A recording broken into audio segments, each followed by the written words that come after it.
एक माह की बरियत के बाद इसराइल जंग बंदी में मुख्तसर वक्फे पर आमादा। व्हाइट हाउस ने दावा किया इसराइल रोजाना 4 घंटे जंग बंदी करेगा। जंग बंदी में वक्फे का सिलसिला आज से शुरू हो जाएगा। गजा के इंडोनेशिया अस्पताल में बदतरीन बमबारी, मुतादिद शहीद और जख्मी लोग बेयारो मददगार भागते रहे। इसराइल के वहशियाना हमलों में 10,800 से ज्यादा फलस्तीनी शहीद हुए। एक माह में 40 से ज्यादा सहाफ़ी भी जान से गए। फलस्तीनी वजीर आज़म ने दुनिया के सामने सवालात रख दिए। पूछा, जंग रोकने के लिए कितने फलस्तीनियों को जान देना पड़ेगी? क्या 30 दिनों में 10,000 शहादतें काफ़ी नहीं? किसी मुल्क को दूसरे मुल्क की ज़मीन पर कब्जे का कोई हक नहीं। हम पर कब्जा हो चुका। हम वो लोग हैं जिन्हें असल में दिफा की ज़रूरत है।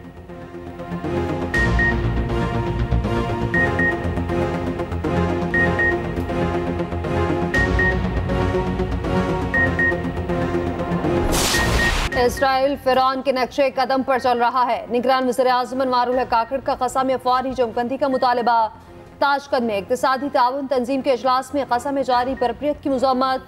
कहा, ECO के तमाम ममालिक गजा में जंगबंदी के लिए किरदार अदा करें। पाकिस्तान में सरमायाकारी के वसी मौक़े मौजूद हैं। वज़ीर-ए-आज़म का दौरा मुकम्मल, इस्लामाबाद वापसी।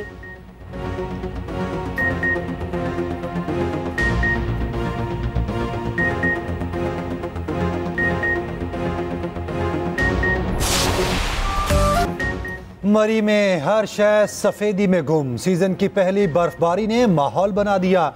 नथिया गली में भी सफेद मोतियों की बरसात। इस्लामाबाद और रावलपिंडी में ओले पड़े। मरी रोड यालाबारी के बाद सफेद हो गई। बालाकोट में भी बादल जमकर बरसे। नारायण और कागान के पहाड़ों पर बर्फबारी। आज़ाद कश्मीर की वादियां भी बारिश के बाद निखर गईं। सर्दी की शिद्दत में इजाफा। बाबूसर टॉप बर्फबारी के बाद ट्रैफिक के लिए बंद। बटाकुंडी में भी सीजन की पहली बर्फबारी। गलियात में यालाबारी से मौसम ठंडा ठार। चित्राल की वादियों के नज़ारे भी देखने वाले। सवात के पहाड़ों ने भी सफेद चादर ओढ़ ली।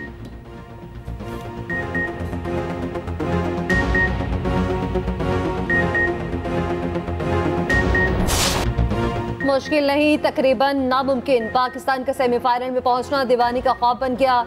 न्यूजीलैंड की जीत ने मुश्किलात का केटू खड़ा कर दिया। सादा जीत पाकिस्तान के कुछ काम ना आ सकेगी। पाकिस्तान को इंग्लैंड को तकरीबन 287 रन से शिकस्त देना होगी। पाकिस्तान अगर पहले बैटिंग करके 300 रन बनाए तो इंग्लैंड टीम को 13 रन पर आउट करना होगा। इंग्लैंड ने पहले बैटिंग की तो पाकिस्तान को हदफ 2.4 ओवर्स में हासिल करना होगा। दोनों टीमें 11 नवंबर को कोलकाता में आमने सामने होगी। न्यूजीलैंड ने अफगानिस्तान की टीम को भी सेमीफाइनल की दौड़ से बाहर कर दिया। पाकिस्तान की हार और अफगानिस्तान की जीत भी उसे सेमीफाइनल पे नहीं पहुंचा सकती।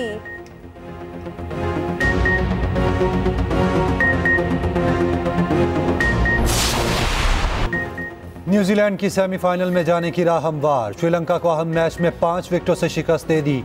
172 रन का हदफ 23.2 ओवर्स में पूरा कर लिया। कॉर्मे की 45, डेरल मिचेल 43 और रविंद्रा की 42 रन की इनिंग्स। 3 विकेट लेने वाले Trent Boult man of the match करार पाए।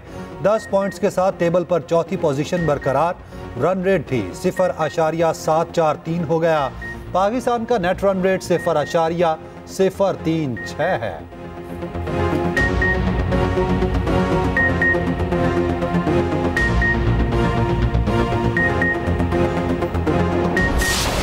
करप्शन की बड़ी कहानी से पर्दा उठ गया। चेयरमैन PTI की फ्रंट पर्सन फराह गोगी के खुफिया असासों की तफसीलात मंजर-ए-आम पर।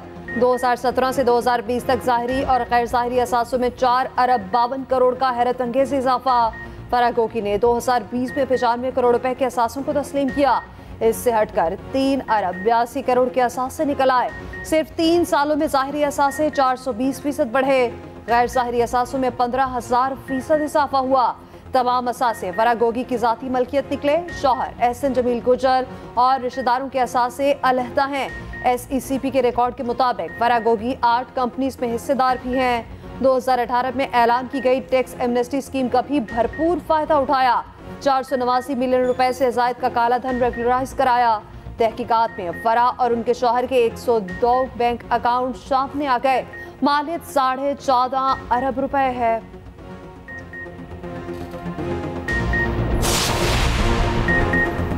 उस्मान बोजदार डमी वजीर आला थे। फराह गोगी और उनके खावंद असल मंसूबा साज थे।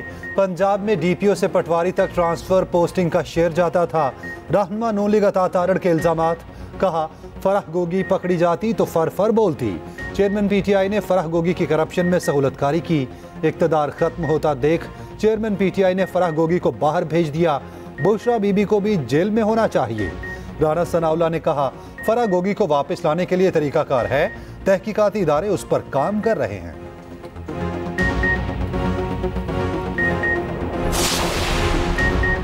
चेयरमैन पीटीआई हमें रियासती मदीना बनाने का बताते थे। घर में फराह गोगी जाती तिजोरियां भर रखी थी। इस्तेहकाम पाकिस्तान पार्टी के मरकजी रहनुमा अली मकान कहते हैं जिस डीआईजी ने बेईमानी के माल का बताया उसे रातों रात तब्दील कर दिया गया। फिरदौस आशिकवान ने कहा कि चेयरमैन पीटीआई के घर में रासन बैठे थे। खातून अव्वल और फराह गोगी माल पर हाथ साफ कर रहे थे। मानी का फैमिली और फराह गोगी के खजाने बढ़े। इन सब को गिरफ्तार किया जाए।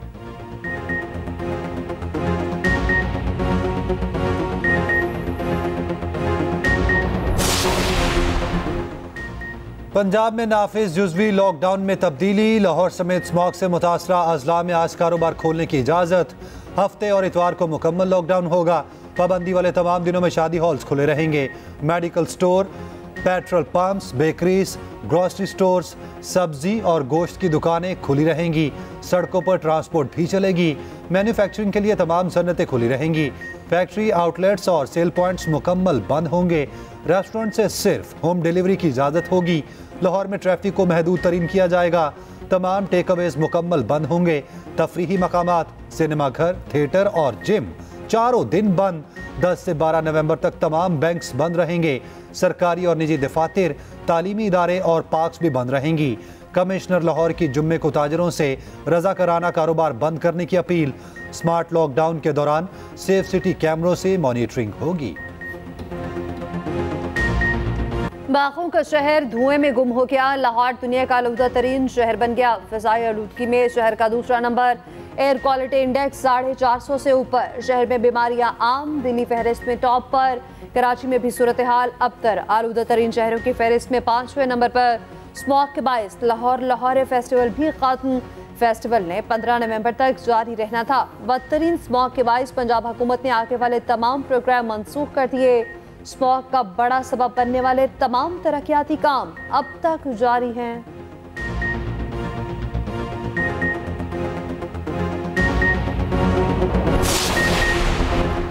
कोंगू वायरस से मुतासरा एक और मरीज चल बसा। कोयटा का शहरी कराची में जेर इलाज था। मजीद एक मरीज को कराची मुंतकिल कर दिया गया। कोयटा में कोंगू वायरस के 16 में से 2 मरीज सेहतयाब डिस्चार्ज करके घर भिजवा दिया गया। कराची में भी एक शख्स में कोंगू वायरस की तस्दीक। अस्पताल में जेर इलाज, हालत खतरे से बाहर।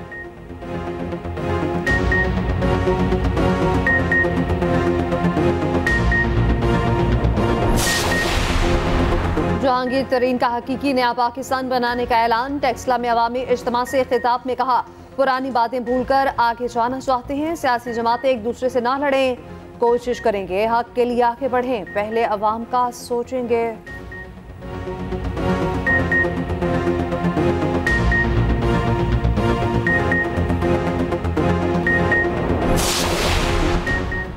पीटीआई से पंजाब में इत्तेहाद खारिज अज़ इम्कान नहीं। पीटीआई 2 हिस्सों में तकसीम हो चुकी है। रहनुमा पीपल्स पार्टी कमर ज़मान कायरा कहते हैं सियासी जमातों में मुज़ाकरात होने चाहिए। इस्तेहकाम पाकिस्तान पार्टी से मुज़ाकरात का मामला इल्म में नहीं। सब जमातें ग्रैंड डायलॉग पर मुत्तफिक हैं। एक्सप्रेस न्यूज़ के प्रोग्राम सेंटर स्टेज में गुफ्तगू करते हुए कहा सिंध में फिर से हुकूमत बनाएंगे। ये सब मिलकर भी पीपल्स पार्टी का मुकाबला नहीं कर सकेंगे।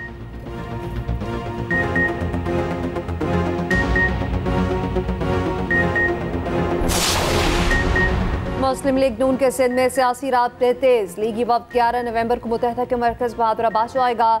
साद रफीक, अया सादिक और बशीर यमन शामिल होंगे। इंतखाबी इत्तेहाद के लिए कमेटी के क़याम पर बातचीत होगी।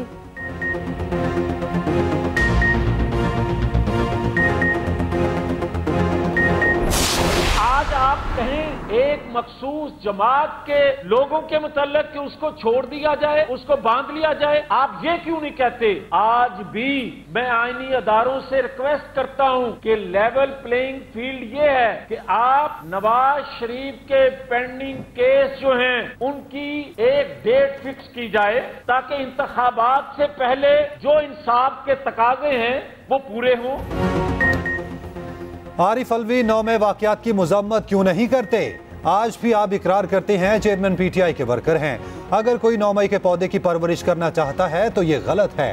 रहनुमा नून लीग जावेद लतीफ ने सदर को निशाने पर ले लिया, मुतालबा किया आम इंतखाबात से पहले नवाज शरीफ और चेयरमैन पीटीआई को इंसाफ दिया जाए, पता चले कौन मुल्क का खैर खां है।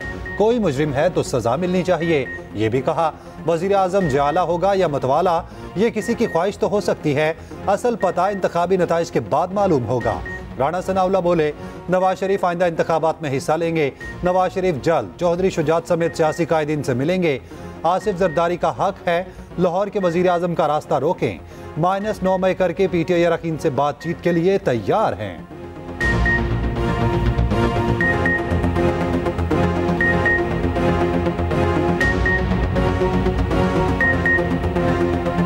जिसने एक दिफाई अदारे के ऊपर हमला किया, उस टोले से माइनस पीटीआई और बाकी तमाम जमातें जो है उनके साथ हम बैठना चाहते हैं, उनको साथ लेके चलना चाहते हैं और मुल्क तभी इस बहरान से निकलेगा जब सब मिल के जो है वो चले। मुलाकात तो मियां नवाज शरीफ साहब का इरादा है कि वो तमाम सियासतदानों से करेंगे, तो उसमें जो क्यू लीग चौधरी शुजात साहब हैं उनसे भी।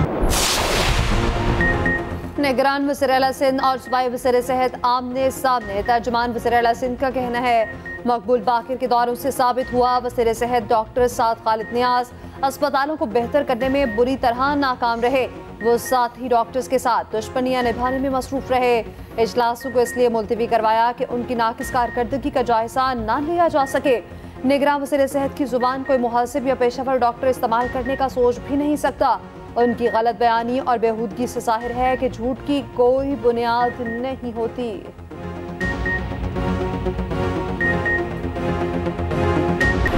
लाहौर में पूरा प्लाजा बिजली चोर निकला। लेस्को के गुंजानाबाद इलाके करतबा चौक में कार्रवाई।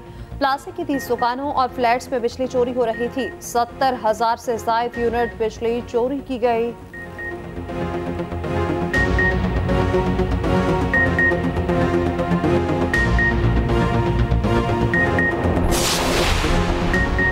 केपी में खन्नाक ने पंजे गाड़ दिए। बच्चों के साथ बड़े भी बुरी तरह मुतासिर। मोहलिक मर्ज 16 जिंदगियां ले चुका। 328 मरीज रिपोर्ट हो चुके।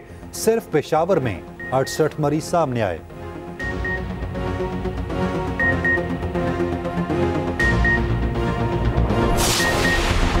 वज़ीर आला पंजाब मोहसिन नकवी का 3 अस्पतालों का दौरा। शाहतरा फ्लाईओवर प्रोजेक्ट का भी मुआयना। फ्लाईओवर में 20 नवंबर से पहले ट्रैफिक लेक खोलने का हुक्म। 31 दिसंबर तक पियों अस्पताल के इमरजेंसी ब्लॉक फंक्शनल करने का ऐलान।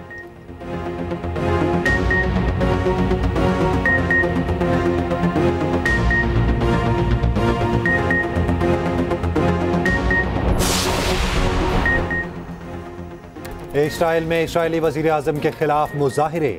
नेतन्याहू से इस्तीफे का मुतालबा जोर पकड़ गया। अमरीकी कांग्रेस के अरकान भी मैदान में आ गए। कैपिटल हिल के बाहर हाथों में फूल उठाकर जंगबंदी का मुतालबा। न्यूयॉर्क के मैनहट्टन पुल पर हजारों अफराद जमा। टोक्यो में भी सैकड़ों अफराद की गजा के हक में रैली। पाबंदी के बावजूद जर्मनी में भी इस्राइली बर्बरियत के खिलाफ मुजाहिरे। मैक्सिको, नॉर्वे और कनाडा में रैलियां। तुर्क सदर ने गजा पर मगरिब के रद्द-ए-अमल को दोहरा मयार करार दिया।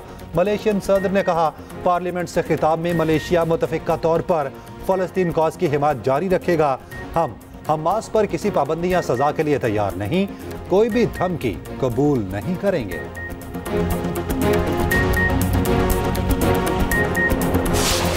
गाजा के बच्चों को देखकर बरतानवी रुकने पार्लियामेंट आप दीदार। नाज शरीफ ने जज्बात पर काबू ना रख पाई। पूछा बर्बरियत के खिलाफ बरतानिया कब बोलेगा। अक़वाम मुत्तहिदा ने गजा को बच्चों का कब्रिस्तान करार दिया है।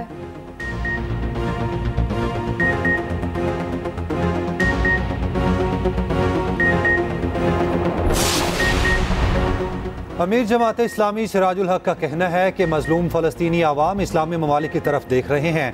मुस्लिम हुक्मरान इसराइल की सफाकियत रोकें। इस्तांबुल में मुख्तलिफ वफूद से गुफ्तगू में कहा, तुर्क सदर तैयब उर्दवान आगे बढ़कर किरदार अदा करें। तमाम मजलूम इंसानियत का मुकदमा लड़ना होगा।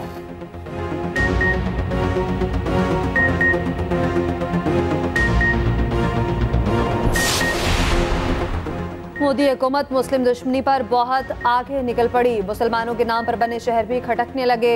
अलीगढ़ का नाम हरिगढ़ पे तब्दील करने की कोशिशें। रियासती म्यूनिसिपल बोर्ड ने करारदाद मंजूर कर ली।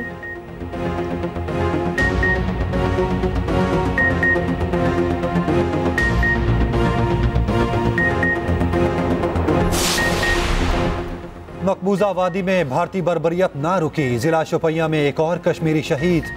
नाम नेहाद ऑपरेशन के दौरान नौजवान को गोलियों से छलनी किया गया।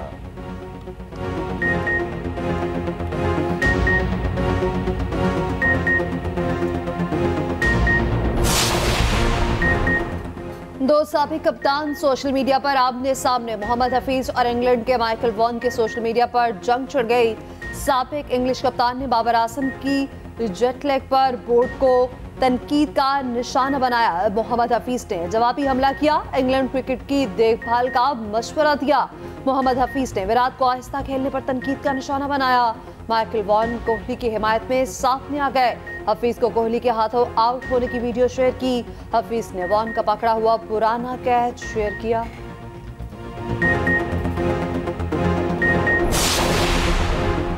कराची के माहीगिरों के हाथ खजाना लग गया। 70 करोड़ की मछली फिश हार्बर पर फरोख्त कर दी गई। सुआ मछली का गोश्त 1000 किलो है। चर्बी से सर्जरी का धागा बनता है।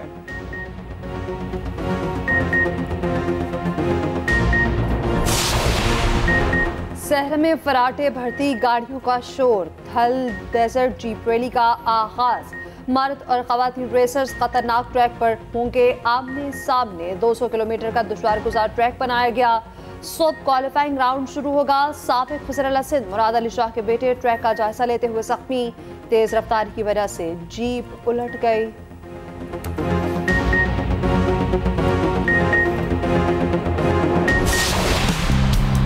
फूलों के शहर पेशावर में तस्वीरी नुमाइश के चर्चे। गजा के बच्चों के लिए 72 फनपारे रखे गए। शाही बाग और इस्लामिया कॉलेज की पेंटिंग तवज्जो का मरकज। नुमाइश से आने वाला पैसा गजा के मुतासरीन को भिजवाया जाएगा।